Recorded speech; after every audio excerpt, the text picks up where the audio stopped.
Hello students, मैं अजीज़ बहर आप सभी का अपना वाला यूट्यूब चैनल में स्वागत करता हूं। इस वीडियो से यूट्यूब से मेरी जो भी अर्निंग होगी या जो अर्निंग हो रही है उसका 10% गरीब बच्चों को फ्री एजुकेशन प्रोवाइड करने में किया जाएगा, तो सपोर्ट करते रहिए। तो आज हम 12th class physics chapter number 1 electric charges and fields का टॉपिक पढ़ेंगे, एप्लीकेशंस ऑफ गॉस लॉ।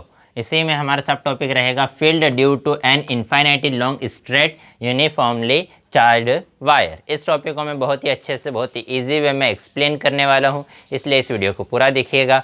और अगर अभी तक आप लोगों ने हमारे चैनल को सब्सक्राइब नहीं किया है तो चैनल को सब्सक्राइब कर लीजिए, बेल आइकन को भी प्रेस कर दीजिएगा ताकि नए वीडियोस की नोटिफिकेशन आपको समय पर मिलते रहे। तो क्या है आज का हमारा टॉपिक? आज का हमारा टॉपिक है एप्लीकेशंस ऑफ गॉस लॉ। तो देखो, इसके पहले तक अभी तक हमने जो इलेक्ट्रिक फील्ड का कॉन्सेप्ट पढ़ा है कि अगर हमारे पास एक चार्ज डिस्ट्रीब्यूशन है या कंटिन्यूस चार्ज है तो उस कंटिन्यूस चार्ज से आर डिस्टेंस पर हम एक फॉर्मूला की हेल्प से इलेक्ट्रिक फील्ड निकाल सकते हैं। वो हमारा फॉर्मूला क्या है? 1/4πε0 Q/r²। ठीक है, लेकिन वो जो मेथड है, वो जो इंटीग्रेशन की मेथड है कि किसी भी सरफेस को छोटे से एक एरिया में डिवाइड कर दो, फिर बहुत सारे छोटे छोटे एरियाज से इलेक्ट्रिक फील्ड निकालो और उन सभी को सम कर दो, उस मेथड से हम स्पेस में कि यहाँ पर ये कोई सरफेस रखा हुआ है, यहाँ पर चार्ज है, उस चार्ज से ये कोई आर डिस्टेंस पर पॉइंट है, यहाँ यहाँ यहाँ यहाँ यहाँ, तो स्पेस में हर पॉइंट पर हम इलेक्ट्रिक फील्ड निकाल नहीं सकते। उस मेथड से हम स्पेस के सभी पॉइंट्स पर इलेक्ट्रिक फील्ड नहीं निकाल सकते। इसलिए एक सिंपल मेथड के रूप में हम गॉस लॉ की हेल्प से स्पेस में किसी भी पॉइंट से पर इलेक्ट्रिक फील्ड निकाल सकते हैं। कि किसकी हेल्प से? गॉस लॉ की हेल्प से हम सिंपल मेथड के रूप में, अगर हमारे पास कोई चार्ज डिस्ट्रीब्यूशन है तो उन चार्जेस की वजह से स्पेस में किसी भी पॉइंट पर इलेक्ट्रिक फील्ड निकाल सकते हैं। उनको हम कुछ सिंपल एग्जांपल से समझ सकते हैं, जिसमें आज हम पढ़ेंगे field due to an infinitely long straight uniformly charge wire. कि सपोज कर लो हमारे पास क्या है, ये एक वायर है। ठीक है, हमने सपोज कर लिया हमारे पास ये क्या है, एक वायर है। और कैसा वायर है? Uniformly charge wire. कि इसके सभी जगह पर चार्ज कैसा है? यूनिफॉर्म है। सभी जगह चार्ज कैसा? यूनिफॉर्म है। और ये कैसा है? इनफाइनाइटली लॉन्ग, मतलब इसकी जो लेंथ है, इसकी लेंथ कितनी है? इन्फिनिटी, बहुत बड़ा वायर है। तो इस वायर की वजह से कहीं किसी पॉइंट पर अगर हमें इलेक्ट्रिक फील्ड निकालनी है तो उस इलेक्ट्रिक फील्ड की वैल्यू कितनी रहेगी? तो हमने कंसीडर कर लिया कि ये जो वायर है, इस वायर की लीनियर चार्ज डेंसिटी, इस वायर की लीनियर चार्ज डेंसिटी जिसको हम किससे रिप्रेजेंट करते हैं? Lambda. Lambda is equal to कितनी है? Q/L। Lambda is equal to कितना है? Q/L। ये क्या है? ये हमने कहा था कि लैम्डा क्या होता है? लीनियर चार्ज डेंसिटी, मतलब यूनिट लेंथ का, यूनिट लेंथ पर कितना चार्ज है। कि 1 मीटर में जितना चार्ज, कि 1 मीटर लेंथ है, 1 मीटर लेंथ में जितना चार्ज है उसको हम क्या कहेंगे? उस वायर का लीनियर चार्ज डेंसिटी। तो इस वायर की लीनियर चार्ज डेंसिटी को हमने रिप्रेजेंट किया लैम्डा से, वो कितना है? Q/L। ठीक है, अब उसके बाद हमने क्या कहा कि इसके सेंटर में ये इनफाइनाइटली लॉन्ग वायर है, बहुत बड़ा है, मैंने सिर्फ छोटा सा बनाया है। इसके सेंटर में यहाँ पर हमने ले लिया एक पॉइंट O। इस पॉइंट O से रेडियली R डिस्टेंस पर यहाँ पर हमने लिया एक पॉइंट P। ठीक है, ये एक वेक्टर ले लिया हमने OP वेक्टर, जिसकी डायरेक्शन है रेडियली आउटवर्ड। ठीक है, हमने एक OP वेक्टर ले लिया, इस वेक्टर की डायरेक्शन कैसी है? Radially outward. इस वेक्टर से, इस पॉइंट से, इस R रेडियस का हमने क्या बना लिया? एक सर्कल। कि ये हमारे पास एक uniformly charge infinitely long wire. इससे हमने कितने डिस्टेंस पर गए? R डिस्टेंस पर। यहाँ R डिस्टेंस पर है एक पॉइंट P। ये इसका क्या है? वेक्टर। उस वेक्टर को हमने क्या नाम दिया? Vector R। ठीक है, इस डिस्टेंस से हमने एक बना दिया एक सर्कल। कि सपोज करो ये है वो सर्कल। कि यहाँ से क्या करें हम? यहाँ से यहाँ तक की डिस्टेंस जो है, कि सेंटर पर रखा हुआ है ये हमारा वायर, और उससे R डिस्टेंस पर, कि इस वायर से ठीक है, थोड़ा सा पकड़ने में प्रॉब्लम हो रही है। यहाँ से यहाँ तक की जो डिस्टेंस है, सेंटर से ये जो हमारा सर्कल है, इसका सरकमफेरेंस पर हमने एक पॉइंट P लिया। इस सर्कल की जो रेडियस है R, और उस रेडियस का हमने क्या बना दिया? एक सर्कल। कि हमारे पास था एक वायर, वायर से आर डिस्टेंस पर गए पॉइंट पी, और उस पॉइंट पी से हमने क्या बना दिया, एक सर्कल बना दिया। तो यहाँ हमने ड्रॉ कर दिया एक सर्कल। ठीक है, इस सर्कल पर अब हम कहीं पर भी एक पॉइंट लेंगे। ये हमने पॉइंट लिया पी डैश, ये हमने पॉइंट लिया पी डबल डैश। इन सभी पॉइंट्स की इस वायर से डिस्टेंस कैसी रहेगी, इक्वल, क्योंकि सर्कल के सेंटर पर क्या है, हमारा वायर, और सर्कल के सभी पॉइंट्स की वायर से डिस्टेंस सेम रहेगी। ये पिक में हो सकता है कि ये डिस्टेंस कम या ज़्यादा दिखे, लेकिन रियलिटी में क्या रहेगा कि अगर सर्कल के सेंटर पर, कि ये सर्कल है, इसके सेंटर पर अगर वायर रखा है तो उस सर्कल के सभी पॉइंट्स की इस वायर से डिस्टेंस सेम रहेगी। अगर इन सभी पॉइंट्स की वायर से डिस्टेंस सेम है तो इन सभी पॉइंट्स पर इलेक्ट्रिक फील्ड भी कैसी रहेगी, सेम। अब वो इलेक्ट्रिक फील्ड कितनी रहेगी उसको फाइंड आउट करने के लिए हमने क्या किया, हमने यहाँ पर ले लिया एक पॉइंट P1 और यहाँ पर ले लिया एक पॉइंट P2, दो पॉइंट्स ले लिए।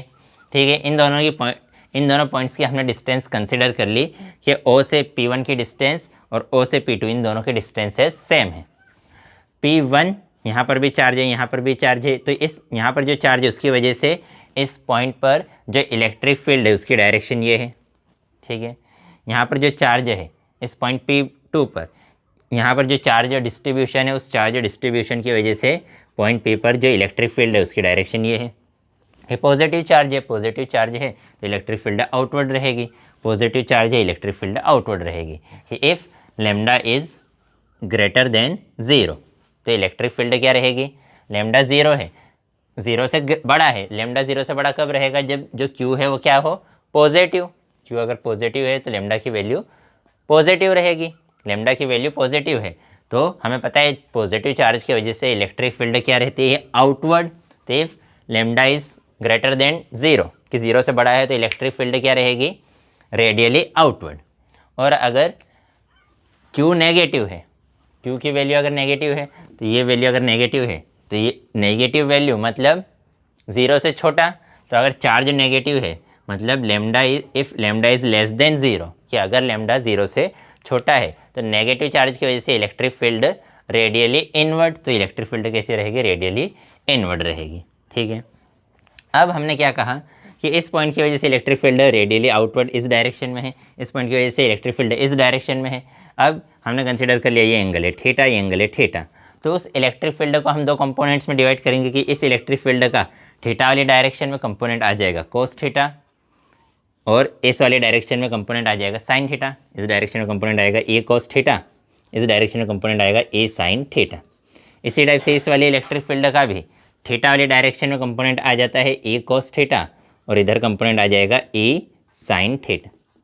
ठीक है, फिर से ये साइन थीटा वाले कंपोनेंट्स इक्वल और अपोजिट होने की वजह से एक दूसरे से कैंसिल हो जाएंगे, और कोस थीटा वाले दोनों कंपोनेंट्स की डायरेक्शन सेम है। तो जो नेट इलेक्ट्रिक फील्ड है वो इस डायरेक्शन में आएगी, नेट इलेक्ट्रिक फील्ड इस डायरेक्शन में आएगी, मतलब जो नेट इलेक्ट्रिक फील्ड है वो हमारे जो वायर है उस वायर से परपेंडिकुलर रेडियली आउटवर्ड रहेगी, कि इसका ये जो सर्कल का रेडियस था उस रेडियस के अलोंग रहेगी। अगर पॉजिटिव है तो आउटवर्ड, नेगेटिव है तो इनवर्ड, और कैसी रहेगी, इस वायर के परपेंडिकुलर रेडियल रहेगी। ठीक है, तो ये हमने बोल दिया। तो इससे हमने क्या कंक्लूजन निकाला, इससे हमने कंक्लूजन निकाला कि इलेक्ट्रिक फील्ड हमेशा रेडियल रहेगी, कि यहाँ पर इस टाइप से, यहाँ पर इस टाइप से, यहाँ पर इस टाइप से, पॉजिटिव है तो आउटवर्ड, नेगेटिव है तो इनवर्ड, नेगेटिव है तो इनवर्ड। अब इसको थोड़ा सा हम सिंपल वे में इस डायग्राम को बना लेते हैं। तो हमने क्या कहा, हमने कहा कि इलेक्ट्रिक फील्ड हमेशा क्या रहेगी, रेडियल रहेगी, मतलब वायर के परपेंडिकुलर रहेगी।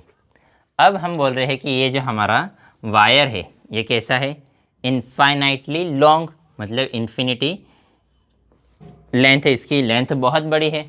अब इसके सेंटर पर यहाँ पर अगर हमने एक पॉइंट लिया, इससे r डिस्टेंस पर यहाँ पर है पॉइंट P, तो अब यहाँ इस पॉइंट P पर इलेक्ट्रिक फील्ड तो रहेगी रेडियली आउटवर्ड, अगर पॉजिटिव है तो, और नेगेटिव है तो रेडियली इनवर्ड। तो ये पॉइंट इलेक्ट्रिक फील्ड सिर्फ इस डिस्टेंस r पर डिपेंड करेगी, कि ये r, कि यहाँ पर हमने पॉइंट लिया, यहाँ लिया, ये यहाँ लिया। अब इस पॉइंट पर ये जो पॉइंट P है उसकी पोजीशन पर इलेक्ट्रिक फील्ड डिपेंड नहीं करेगी। पॉइंट P यहाँ पर लो, यहाँ पर लो, यहाँ पर ले आए हम, यहाँ पर ले, r डिस्टेंस पर कहीं पर भी ले, इस वायर से r डिस्टेंस, कि यहाँ से r डिस्टेंस, यहाँ से r डिस्टेंस, यहाँ से r डिस्टेंस, कि वायर से r डिस्टेंस पर पॉइंट P यहाँ पर कहीं पर भी हो, सभी जगह इलेक्ट्रिक फील्ड क्या रहेगी, सेम रहेगी। क्यों सेम रहेगी, क्योंकि जितना पोर्शन वायर का ऊपर उतना ही पोर्शन वायर का नीचे। सभी पोर्शंस यहाँ पर क्या करेंगे, इलेक्ट्रिक फील्ड बनाएंगे। इन सभी के नीचे वाले पोर्शंस यहाँ पर क्या करेंगे, इलेक्ट्रिक फील्ड बनाएंगे। सभी के साइन थीटा कैंसिल और कॉस थीटा ऐड, और उसकी डायरेक्शन इधर रहेगी। अब यहाँ से मैं थोड़ा सा ऊपर चले जाऊँ तो सपोज़ करो इस वायर की इधर ऊपर लेंथ है 10 किलोमीटर, नीचे भी लेंथ है 10 किलोमीटर। तो अगर हम 1 सेंटीमीटर ऊपर भी गए तो 10 किलोमीटर में से 1 सेंटीमीटर कम भी हुआ तो कोई डिफरेंट होगा क्या? ये जो लेंथ है ये थी 10 किलोमीटर, 10 किलोमीटर में ये 1 सेंटीमीटर ऐड हो भी गया तो कोई डिफरेंट आएगा क्या? नहीं आएगा। कि समुद्र में एक लोटा पानी डाल भी दो और निकाल भी लो तो उसके पानी में कोई डिफरेंस नहीं आएगा। कि पहले तो हमने ये पॉइंट सेंटर से r डिस्टेंस पर लिया पॉइंट P। अब हम थोड़ा सा ऊपर चले गए, थोड़ा सा ऊपर गए तो इधर वाली लेंथ 1 सेंटीमीटर इंक्रीज़ हो गई और ऊपर वाली लेंथ 1 सेंटीमीटर डिक्रीज़ हो गई। तो ऊपर वाली चार्ज 1 सेंटीमीटर डिक्रीज़ हुआ तो उसकी वजह से जो इलेक्ट्रिक फील्ड में थोड़ा बहुत चेंज आया वो नेग्लिजिबल रहेगा। इसलिए हम कहेंगे कि इन सभी पॉइंट्स पर इलेक्ट्रिक फील्ड सेम रहेगी। इसी टाइप से इधर r डिस्टेंस पर सभी पॉइंट्स पर इलेक्ट्रिक फील्ड क्या रहेगी, सेम रहेगी। तो अगर हम r डिस्टेंस पर अगर कोई भी पॉइंट लेते हैं, कहीं पर भी पॉइंट लें, यहाँ कहीं पर भी r डिस्टेंस पर अगर हम पॉइंट लेते हैं कि तो उसकी वजह से इलेक्ट्रिक फील्ड सभी पॉइंट्स पर सेम रहेगी। तो इसलिए यहाँ पर r डिस्टेंस पर ये अगर यहाँ पर एक मैं लाइन ड्रॉ करूँ तो इन सभी पॉइंट्स पर इलेक्ट्रिक फील्ड सेम। यहाँ पर r डिस्टेंस पर अगर मैं एक लाइन ड्रॉ करूँ तो सभी पॉइंट्स पर इलेक्ट्रिक फील्ड सेम। तो ऐसा हमें एक गॉसियन सरफेस बनाना है जिसके अंदर ये लेंथ कवर हो जाए। तो हमने क्या बना लिया, एक सिलेंडर बना दिया। यहाँ हमने क्या बना दिया, एक सिलेंडर। उस सिलेंडर की लेंथ कितनी है, सिलेंडर की लेंथ है L। कि यहाँ पर हमने ये वायर के इधर राइट साइड इस टाइप से सिलेंडर बनाया। तो इस सिलेंडर के सभी पोर्शंस पर, ये सिलेंडर है तो यहाँ पर ये सिलेंडर का ये जो पोर्शन है इन सभी पॉइंट्स की ये वायर से डिस्टेंस सेम रहेगी। तो सभी पॉइंट्स पर यहाँ पर सभी जगह इलेक्ट्रिक फील्ड सेम। इसी टाइप से इधर सभी जगह, यहाँ ऊपर नीचे सभी जगह इलेक्ट्रिक फील्ड क्या रहेगी, सेम रहेगी। इलेक्ट्रिक फील्ड सेम लेने के लिए हमें एक सिमेट्रिक सरफेस बनाना था तो वो हमने क्या बनाया, एक सिलेंडर। उसकी लेंथ हमने कितनी ले ली, L। अब इस सरफेस की वजह से जो इलेक्ट्रिक फील्ड है वो रेडियली आउटवर्ड, यहाँ भी सभी जगह इलेक्ट्रिक फील्ड रेडियली कैसी रहेगी, आउटवर्ड। ठीक है। और इसी डायरेक्शन में क्या रहेगा इसका एरिया वेक्टर क्या होता है, रेडियली आउटवर्ड। यहाँ एरिया वेक्टर क्या होता है, रेडियली आउटवर्ड। तो इलेक्ट्रिक फील्ड और एरिया वेक्टर दोनों की डायरेक्शन सेम। इस वाले सरफेस की बात करें तो ये है एरिया वेक्टर ds। इस वाले सरफेस की बात करें तो ये है एरिया वेक्टर ds। तो ये एरिया वेक्टर यहाँ ऊपर है और इलेक्ट्रिक फील्ड इधर है। तो दोनों के बीच में एंगल कितना है, 90 डिग्री। अगर एंगल 90 डिग्री है तो phi is equal to E ds cos 90। cos 90 की वैल्यू क्या होती है, 0। तो इसलिए इस सरफेस की वजह से इलेक्ट्रिक फील्ड, इस सरफेस की वजह से फ्लक्स कितना रहेगा, 0। इसी टाइप से ये है इलेक्ट्रिक फील्ड, इन दोनों के बीच का एंगल फिर से कितना कि नेगेटिव π/2। कि इधर अगर जा रहे हैं तो नेगेटिव, इधर जा रहे हैं तो पॉजिटिव। या इसी टाइप से इसे भी ले सकते हैं कि एंगल 270 की वैल्यू भी कितनी होती है, cos 270 वैल्यू भी 0 ही होती है। तो ये ले लो या इधर से ले लो, ठीक है। तो इस वाले की वजह से भी जो फ्लक्स रहेगा वो 0 रहेगा। तो फ्लक्स सिर्फ इस सरफेस की वजह से रहेगा कि ये अगर हमारे पास एक सिलेंडर है तो सिलेंडर के ऊपर वाले सरफेस की वजह से कोई फ्लक्स नहीं, नीचे वाले फ्लैट सरफेस की वजह से कोई फ्लक्स नहीं, सिर्फ उसका ये जो कर्व्ड सरफेस है सिलेंडर का उसकी वजह से फ्लक्स रहेगा। वो flux phi is equal to क्या रहेगा, E dot ds, where E is electric field vector and ds is area vector. अब इसी को हम लिख सकते हैं E ds cos theta, where theta is angle between vector E and vector ds। दोनों की डायरेक्शन सेम, यही E की डायरेक्शन है, यही ds की डायरेक्शन है, दोनों की डायरेक्शन सेम मतलब एंगल 0।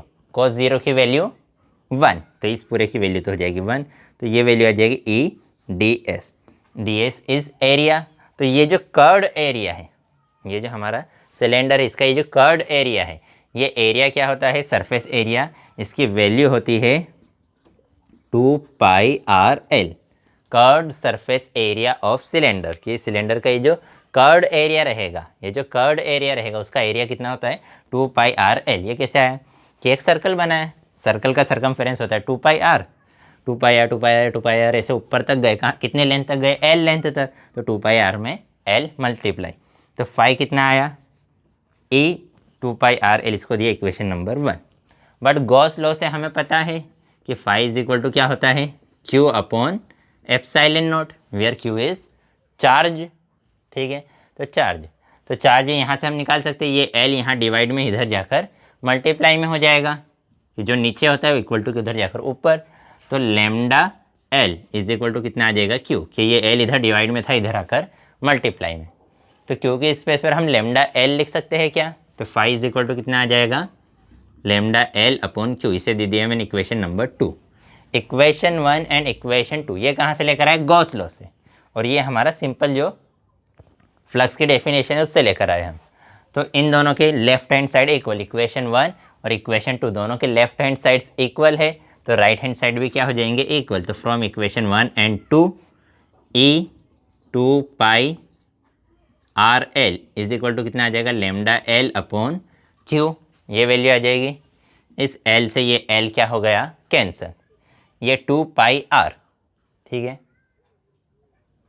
क्यू नहीं है एप्सिलॉन नॉट है, अपॉन में क्या लिखा है एप्सिलॉन नॉट, तो यहाँ लिखना पड़ेगा एप्सिलॉन नॉट, ये 2 पाई आर इधर मल्टीप्लाई में इक्वल टू के उधर जाकर डिवाइड में, तो electric field E is equal to कितनी आ गई lambda upon 2 pi R epsilon naught, तो ये आ गई हमारे पास इलेक्ट्रिक फील्ड की वैल्यू। तो हमारे पास मतलब अगर एक इनफाइनेटली लॉन्ग वायर है और उसका उसी पे चार्ज सभी जगह सेम डिस्ट्रीब्यूटेड है, तो electric field E is equal to क्या रहेगी lambda upon 2 pi R epsilon naught. अब ये तो वेक्टर फॉर्म स्केलर फॉर्म में, अगर इसको वेक्टर फॉर्म में लिखेंगे तो क्या लिखेंगे vector E is equal to lambda upon 2 pi R epsilon naught N cap, where N cap is unit vector in the direction of radius, या रेडियल यूनिट वेक्टर है कि इस डायरेक्शन का कि ये हमारा वायर है, वायर से कि रेडियस के परपेंडिकुलर डायरेक्शन में हमने एक यूनिट वेक्टर ले लिया है, वो यूनिट वेक्टर क्या है एन के। अब ए की डायरेक्शन कैसी रहेगी, आउटवर्ड रहेगी या इनवर्ड, कि अगर लेमडा पॉजिटिव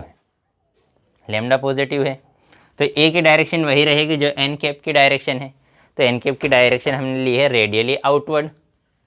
तो अगर लेमडा पॉजिटिव है मतलब अगर इस पर पॉजिटिव चार्ज है तो ए की वैल्यू डायरेक्शन वही रहेगी जो एन कैप की डायरेक्शन है, और एन कैप की डायरेक्शन क्या है रेडियली आउटवर्ड, मतलब इलेक्ट्रिक फील्ड की डायरेक्शन रहेगी रेडियली आउटवर्ड। अब अगर लेमडा नेगेटिव है, लेमडा नेगेटिव कब रहेगा, जब चार्ज जो नेगेटिव रहेगा, चार्ज अगर नेगेटिव तो लेमडा नेगेटिव, ये लेमडा अगर नेगेटिव है तो इस माइनस के साइन को हम यहाँ लिख सकते हैं क्या, यहाँ पीछे लिख सकते हैं कि माइनस का साइन यहाँ मल्टीप्लाई में था, इधर मल्टीप्लाई में लिख दिया, तो यहाँ क्या आ गया माइनस एन कैप। तो माइनस एन कैप क्या शो कर रहा है कि अगर एन कैप आउटवर्ड है तो माइनस एन कैप कहाँ रहेगा इनवर्ड, ठीक, अगर ये x है तो ये माइनस एक्स रहेगा, तो अगर ये यूनिट वेक्टर एन कैप है तो ये क्या रहेगा इनवर्ड माइनस एन कैप, तो माइनस एन कैप मतलब इलेक्ट्रिक फील्ड की direction minus N cap direction में रहेगी, मतलब रेडियली इनवर्ड। तो अगर लेमडा पॉजिटिव तो इलेक्ट्रिक फील्ड आउटवर्ड, और अगर लेमडा नेगेटिव का साइन हमने यहाँ लगा दिया अंदर, तो मतलब इलेक्ट्रिक फील्ड रेडियली इनवर्ड रहेगी। तो वेक्टर क्या होता है, वेक्टर जनरली होता है, जैसे हमारे पास एक वेक्टर है ए, तो vector A is equal to होता है A cap, product of scalar and unit vector, कि वेक्टर ए का मैग्नीट्यूड कितना है ए है, और उसकी डायरेक्शन क्या है, वही डायरेक्शन है जो यूनिट वेक्टर ए की डायरेक्शन है, ठीक है। अब अगर ये ए माइनस में है, कि अगर ए जो है ये ए पॉजिटिव है तो वेक्टर ए की डायरेक्शन वही रहेगी जो किसकी डायरेक्शन है ए कैप की, और अगर ए लेस देन ज़ीरो है मतलब नेगेटिव है, ए की वैल्यू अगर नेगेटिव है, ए की वैल्यू पॉजिटिव, तो वेक्टर ए की डायरेक्शन वही रहेगी जो ए कैप की डायरेक्शन है। अगर ये जो ए है मतलब ये जो स्केलर है ए अगर ज़ीरो से छोटा है मतलब नेगेटिव है, तो ये क्या हो जाएगा ए माइनस ए कैप, या इसी को हम लिख सकते हैं ए ब्रैकेट में ए कैप। तो अब वेक्टर ए की डायरेक्शन कौन सी रहेगी, जो माइनस ए कैप की डायरेक्शन है, माइनस ए कैप की डायरेक्शन है, मतलब अगर ए कैप की डायरेक्शन ये है तो उसकी अपोजिट डायरेक्शन में, तो वेक्टर ए की डायरेक्शन ए कैप की डायरेक्शन के अपोजिट रहेगी, कि अगर मोड ये जो है मैग्नीट्यूड है या स्केलर जो है कि स्केलर अगर 0 से बड़ा है तो वेक्टर ए की डायरेक्शन वही रहेगी जो ए कैप की डायरेक्शन है, मतलब यूनिट वेक्टर की डायरेक्शन है। और अगर ये जो ए है, स्केलर ए जो है अगर 0 से छोटा है तो वेक्टर ए की डायरेक्शन माइनस ए कैप की डायरेक्शन में रहेगी। माइनस ए कैप की डायरेक्शन में मतलब जो ए कैप की डायरेक्शन है उसके अपोजिट, ए कैप की डायरेक्शन के अपोजिट। अब यहाँ पर देखो हमने क्या कंसिडरेशन किया है कि ये जो इलेक्ट्रिक फील्ड है, ये कौन सी इलेक्ट्रिक फील्ड ली है, ये पूरे इनफाइनाइटली लॉन्ग वायर की वजह से इलेक्ट्रिक फील्ड। लेकिन यहाँ पर ये जो हमने चार्ज लिया है, चार्ज क्या लिया है, लेमडा इंटू एल, तो उसकी लेंथ, चार्ज सिर्फ कितनी लेंथ का लिया है, एल लेंथ का। कि चार्ज, ये चार्ज जो हमने लिया है सिर्फ एल लेंथ वाला चार्ज ही लिया है, क्योंकि इन्फिनिटी लेंथ का चार्ज तो हम ले नहीं सकते। यहाँ इन्फिनिटी लिखेंगे तो ये तो पूरा इन्फिनिटी हो जाएगा। तो हमने इलेक्ट्रिक फील्ड तो क्या कंसिडरेशन किया है कि ये ऐसा अजम्पशन हमें करना पड़ता है कि इलेक्ट्रिक फील्ड तो हम पूरे इन्फिनिटी लॉन्ग वायर के लिए बात कर रहे हैं, लेकिन चार्ज क्योंकि स्पेस पर हमने सिर्फ क्या लिखा, लेमडा इंटू एल, कि चार्ज सिर्फ हमने एल लेंथ का चार्ज लिया है। ठीक है। अब अगर हमारे पास एक स्मॉल डिस्टेंस का वायर है कि 1 मीटर का, 2 मीटर, 3 मीटर, तो ये जो हमारी इक्वेशन है ये सेंटर के लिए, अगर हमारे पास एक इन्फिनिटी लॉन्ग के बजाय एक फिक्स डिस्टेंस का लेंथ का भी वायर है कि 1 मीटर, 5 मीटर, 10 मीटर, तो ऐसे वायर के लिए भी अगर हम उसके सेंटर पॉइंट पर इलेक्ट्रिक फील्ड निकाल के उसके सेंटर पॉइंट पर उसके सेंटर पॉइंट से आर डिस्टेंस पर अगर यहाँ पर पॉइंट पी ले और उस पॉइंट पी पर अगर इलेक्ट्रिक फील्ड निकाले तो उसके लिए भी ये फॉर्मूला अप्रॉक्सीमेटली सेम रहेगा। लेकिन यहाँ पर अगर हम चले गए आर डिस्टेंस पर तो यहाँ पर ये फॉर्मूला अप्लाई हो पाएगा क्या, नहीं हो पाएगा। क्यों? क्योंकि यहाँ की वजह से इलेक्ट्रिक फील्ड कम रहेगी, यहाँ की वजह से इलेक्ट्रिक फील्ड ज़्यादा रहेगी। तो मतलब इस डायरेक्शन में इलेक्ट्रिक फील्ड कम हो जाएगी, इस डायरेक्शन में इलेक्ट्रिक फील्ड ज़्यादा हो जाएगी। तो इसलिए यहाँ पर ये फॉर्मूला अप्लाई नहीं होगा। सिर्फ कि अगर हमारे पास एक कम डिस्टेंस वाला वायर भी है तो उसके सेंटर के लिए ये फॉर्मूला अप्रोक्सीमेटली एप्लीकेबल है। तो आज के वीडियो में इतना ही। अगर वीडियो पसंद आई हो तो लाइक कीजिएगा, अपने दोस्तों के साथ भी शेयर ज़रूर कर दीजिएगा, और वीडियो पसंद ना आई हो तो डिसलाइक कर दीजिएगा। अगर इस वीडियो से रिलेटेड आपको कोई डाउट हो तो डाउट कमेंट में आपसे पूछ सकते हैं, कोई सजेशन हो तो वो भी कमेंट कर सकते हैं। आप चाहे तो इसका स्क्रीनशॉट ले लीजिए। तो नेक्स्ट वीडियो में हम नेक्स्ट टॉपिक पढ़ेंगे। बाय।